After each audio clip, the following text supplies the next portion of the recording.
Hello everyone, নতুন একটা water ইটিনাদের video নিয়ে চলে এসেছি। 20 ডেজ চ্যালেঞ্জে আজকে হচ্ছে ডে 18। তো আগের ভিডিওতে তোমাদের বলেছি আমার খুব শরীর খারাপ, তাই আজকে হসপিটালে যাব। তো চলো শেয়ার করি, আজকে মিনি ব্লগও বলতে পারো আজকে সারাদিন কী কী করেছিলাম, কী কী খেয়েছিলাম। সকালবেলা উঠে চা নিমকি খেয়ে নিয়েছিলাম, তারপর মা আজকে আর কোনো টিফিন আনিনি, কারণ হসপিটালে যাবো তাই ভাত খেয়ে যাবো, তাই মা তাড়াতাড়ি মাংস নিয়ে চলে এসেছিলো। দেন দেখতেই পাচ্ছ কেন আজকে চিকেনটা আমিই করেছিলাম, মাংস বেড়ে নিয়েছিলাম আর একটু ভাত নিয়ে নিয়েছিলাম।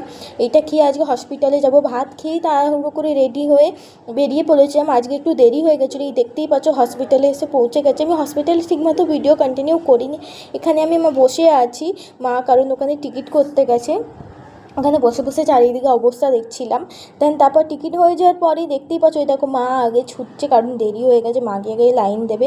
দেন ডাক্তার দেখানোর পর ডাক্তার কিছু ওষুধ নিতে বলছো, তাই এই দোকানে এসেছিলাম। একটাই ওষুধ নিয়েছিলাম, এখানে ওষুধটা রাখা আছে দেখতেই পাচ্ছ। দিয়ে ওষুধটা ডাক্তারকে দেখিয়ে আবার ঘরে ব্যাক করছিলাম, আর যেতে আসতে না আসতেই বৃষ্টি শুরু হয়ে গেছিলো। যাই হোক, দুপুরবেলা লাঞ্চে ছিল ভাত, মাংস, আলু দিয়ে। মা বলেছো পেঁয়াজ কেটে দিয়ে দেবার, শরীরটা এত ক্লান্ত হয়ে গেছিলো আর খাইনি।